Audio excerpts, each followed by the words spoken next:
Howdy, folks. Today we're looking at Cerebus number 240 from 1999 in Aardvark-Vanaheim. Since we broached the subject of F. Scott Fitzgerald the other day by way of Tom Sholey, the temptation presented itself to browse another look at Fitzgerald's representation on the comics pages. Yes, it's Dave Sim and the later Cerebus, so strap on your waders because it's about to get deep.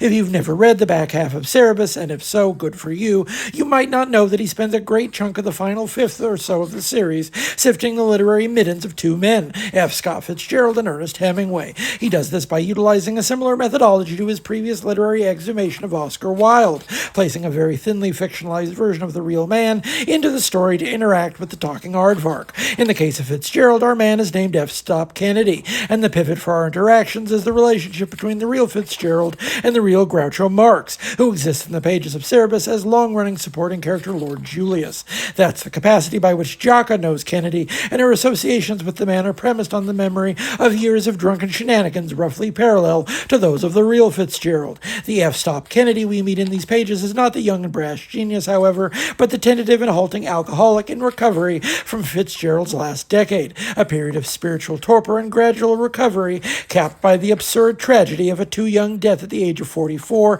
seemingly perpetually on the verge of a comeback. The issue is capped by 5 pages of single-spaced, double-column notes on Sim's scholarly engagement with Fitzgerald's life, in fairness both exacting and not without some perception. He frames the entire enterprise as a kind of reaction to Alan Moore's use of endnotes to cap the narrative of From Hell. Ultimately, Sim is both disgusted by Fitzgerald the man and suitably amazed by Fitzgerald the artist, and the bulk of his critique, both in and out of the story, is situated in the chasm between these seemingly conflicted perceptions.